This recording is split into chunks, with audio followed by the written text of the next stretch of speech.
L'ouverture des dépôts de candidature à l'élection présidentielle à Madagascar se tiendra mercredi prochain au niveau de la Haute Cour constitutionnelle. La HCC se doit de renforcer le contrôle des dossiers de candidature afin d'éviter qu'un autre citoyen de nationalité française ne se retrouve à la tête de la République malgache. Des pressions et des menaces à l'encontre des juges sont exercées par l'État, dénonce le HVM. Les citoyens et les observateurs de la vie nationale attendent de découvrir si un juge osera signer un certificat de nationalité malgache en faveur du président Andrzej Wajda pour lui permettre de se présenter à l'élection présidentielle. À la une de l'actualité internationale au Canada, les feux qui ravagent le Canada ont encore gagné du terrain dimanche dans l'ouest du pays, où 2 larges incendies ont fusionné tandis que des milliers d'habitants paniqués poursuivent leur évacuation.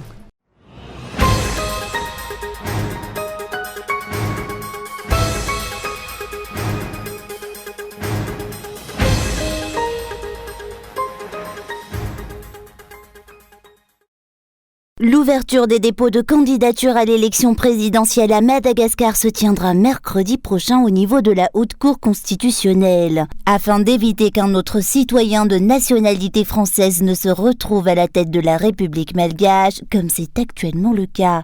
La HCC se doit de renforcer le contrôle des dossiers de candidature à l'élection présidentielle d'après les analystes politiques interrogés à ce sujet. Les observateurs de la vie nationale attendent aussi que la HCC se prononce sur la nationalité française du président Andrzej Wajda, actuellement chef de l'État malgache.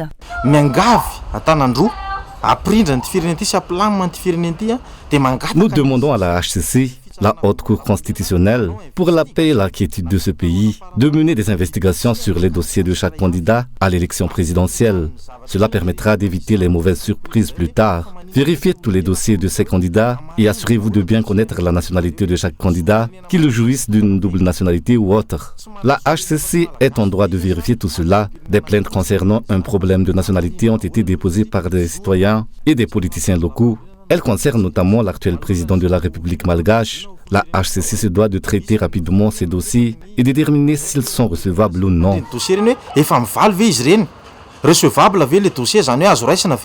Hormis le récépissé de paiement de la caution à 200 millions d'ariars, 14 autres documents dont un acte de candidature portant la signature du candidat, légalisé par une autorité administrative compétente, un acte de naissance, une photocopie de sa carte d'identité nationale, un certificat de nationalité malgache daté de moins de 6 mois, un extrait de casier judiciaire, bulletin numéro 3 et un certificat délivré par l'administration fiscale attestant que l'intéressé a rempli ses obligations fiscales et s'est acquitté de tous les impôts et taxes exigibles de toute nature doivent être fournis par chaque candidat qui souhaite se présenter à l'élection présidentielle.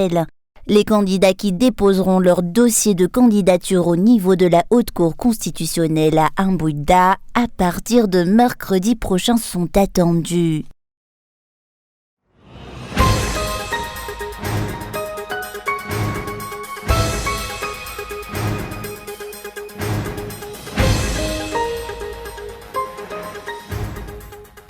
Les yeux des citoyens et des observateurs de la vie nationale se tournent tous vers la Haute Cour constitutionnelle à l'heure actuelle. Chacun attend de voir la HCC statuer sur la nationalité française de l'actuel président de la République malgache.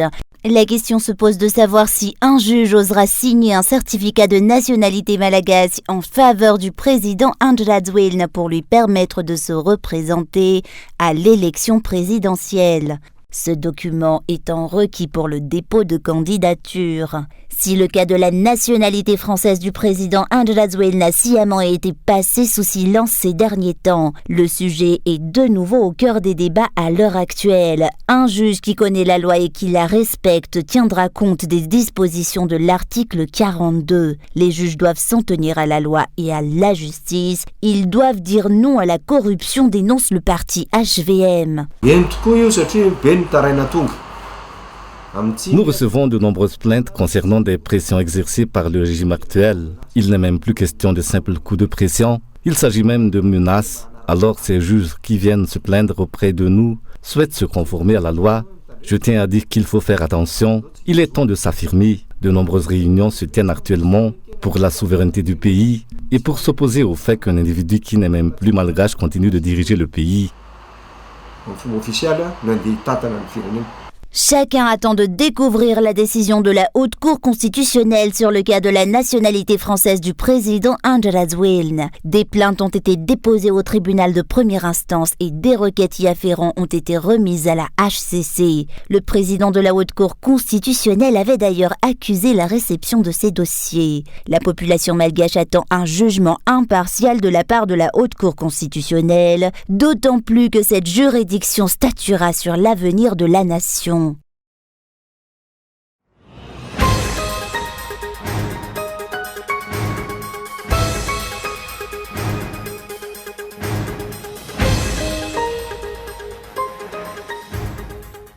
La CENI enfreint les lois en vigueur en modifiant une liste électorale déjà clôturée définitivement. Depuis plus d'un mois, dénonce la société civile. Cette commission en charge de la mise en œuvre des élections avait déposé une requête y afférent auprès du tribunal de première instance. Une preuve tangible du manque de préparation de la commission électorale nationale indépendante dans le processus de refonte totale de la liste électorale. Les explications de la CENI concernant ces modifications apportées à une liste déjà clôturée sont attendues. Ce sont les simples citoyens qui doivent déposer une demande auprès du tribunal de première instance afin de s'enregistrer dans la liste électorale déjà clôturée, dans la mesure où ils ne se sont pas encore inscrits dans la liste des électeurs alors qu'ils ont été recensés et détiennent une pièce justificative attestant du recensement. La CENI ne peut pas procéder à une telle demande, c'est une infraction. La liste électorale a été modifiée à 4 reprises jusqu'à ce jour, une situation qui génère des troubles pour les citoyens. Or, la CENI a toujours trouvé le moyen de justifier les infractions commises, dénonce la société civile. La liste définitive a déjà été clôturée. Pourtant, voilà que nous allons de nouveau l'ouvrir. Il faut que la CENI explique clairement les choses et dise quelle fontaine est concernée par cette demande. Les étapes requises pour une telle démarche ont-ils été respectées? Le CLRE local a-t-il répondu conformément à ce que prévoit la loi avant d'en arriver là? C'est pour toutes ces questions que nous sommes choqués de découvrir qu'à la fin de l'arrêtage définitif signé par les parties prenantes des élections, dont les représentants des partis politiques, de la société civile et des membres de la CENI, que l'on décide de rouvrir cette liste. Les failles dans le processus de refonte totale de la liste électorale ont été observées dès le départ. La commission charge de la tenue des élections dans le pays procède librement sans respecter les règles et les lois qui s'imposent, dénonce l'Observatoire Safidi. Le dialogue et les échanges entre la CENI et les parties prenantes des élections ont été instaurés par souci d'apparence, mais aucune recommandation émise n'est appliquée par cette commission, déplore la société civile. En ce qui concerne la façon dont la CENI prend des décisions, elle le fait parfois sans concertation. Il y a le cadre de concertation, mais la CENI se contente de recueillir les idées et les recommandations sont les appliquées. La CENI a aussi tendance à décider seule. C'est l'une des faits notables de la CENI. C'est pour cela que la société civile a toujours fait savoir que de nombreuses recommandations ont été transmises à la CENI, notamment par Safid, pour améliorer le processus de refonte de la liste électorale.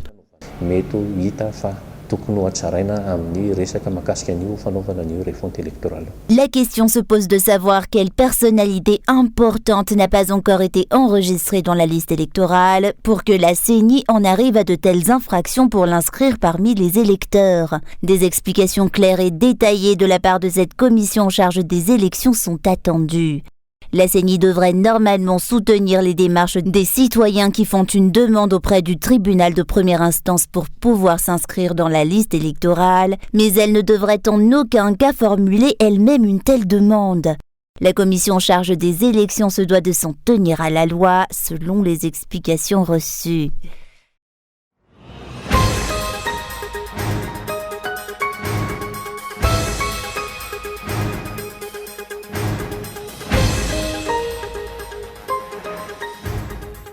Le CCS section Antananarivo a décidé de fermer les portes de l'université d'Antananarivo ce jour. Les grèves et les manifestations des enseignants-chercheurs et chercheurs-enseignants dans la capitale n'ont pas porté leurs fruits jusqu'à ce jour selon les explications reçues.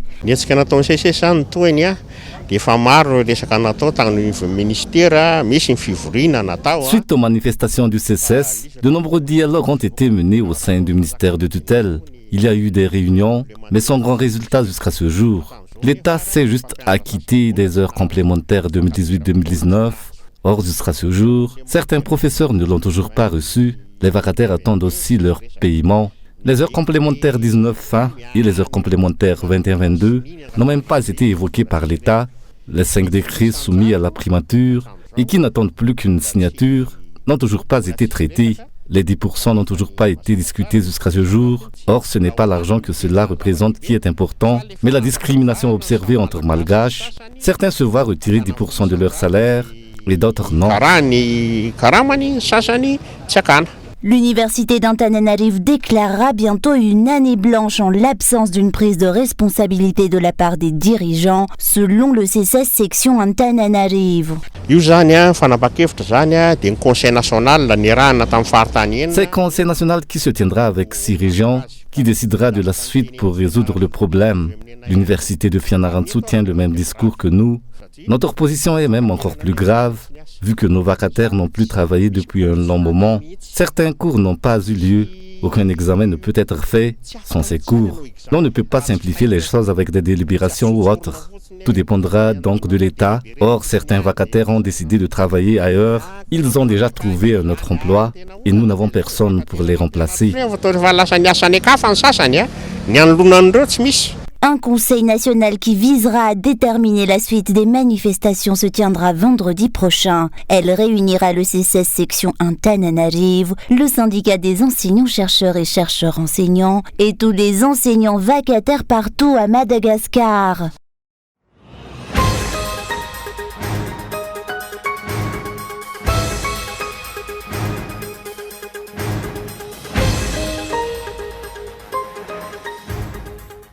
De nombreuses stations-service partout à Madagascar refusent désormais les cartes Fanil que les hauts fonctionnaires utilisent pour prendre du carburant. Les pétroliers se plaignent tous du non-paiement de leurs factures par l'État malgache à l'heure actuelle. Ils sont alors contraints de limiter le carburant accordé aux responsables étatiques dans les stations-service. Seuls les secteurs prioritaires tels que les forces de l'ordre bénéficient désormais de cette offre vu que l'État malgache est insolvable.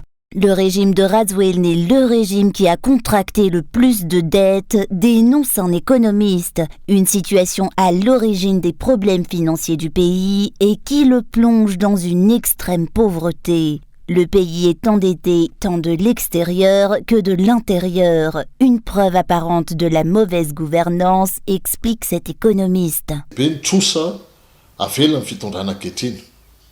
Le régime actuel laisse d'énormes dettes au pays lorsqu'il ne sera plus au pouvoir demain.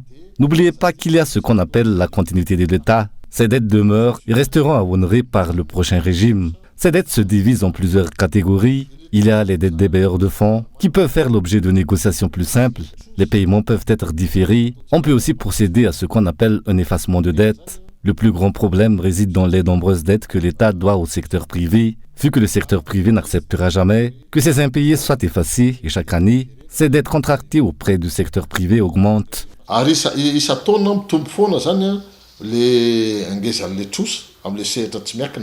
83 hôtels ont été saisis par l'État pour recevoir les participants des Jeux des îles de l'océan Indien cette année à Madagascar. La question se pose de savoir par quels moyens l'État compte-t-il payer les frais de ces grands hôtels.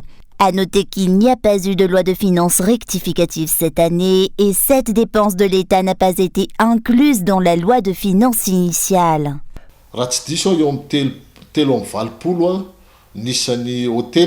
Si je ne me trompe pas, environ 83 hôtels seront réquisitionnés lors de ces Jeux des îles. Je peux déjà dire que des problèmes surviendront aussi à ce sujet plus tard. D'après les nouvelles, la plupart des sociétés de construction de routes ont finalement été payées. Ces entreprises se sont battues depuis des années. Cela a duré 4 ans. Mais le problème à venir réside dans le paiement des hôtels, qui qui hébergeront les étrangers et les joueurs malgaches lors des Jeux des îles. Ces hôtels seront-ils tous payés et le seront-ils tous de la même manière? Cela reste un point d'interrogation.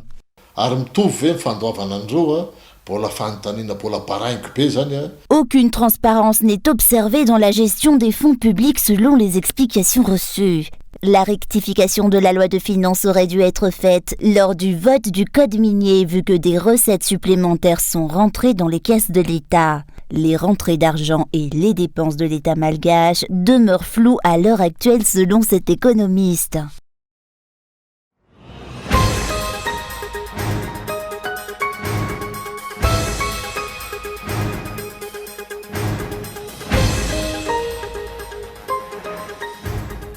Les collectes de cartes d'identité nationales qui sont actuellement opérées dans la commune d'Amboizanaca sont illégales, dénonce le parti Malagas Mialamieng dans cette commune. Il lance un appel à tous les habitants. Chacun doit faire preuve de prudence et ne pas confier sa CIN à n'importe qui.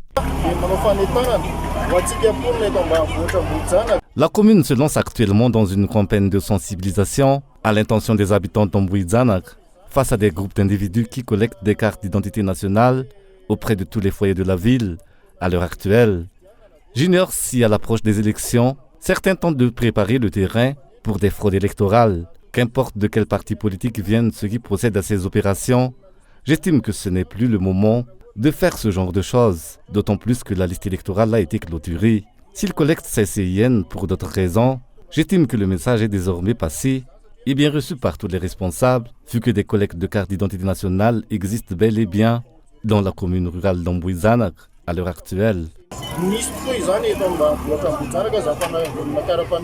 Le parti Malagas Mialamieng à Amboizanaca lance un appel à la prudence. Ce parti politique redoute actuellement des tentatives de fraude à l'approche des élections.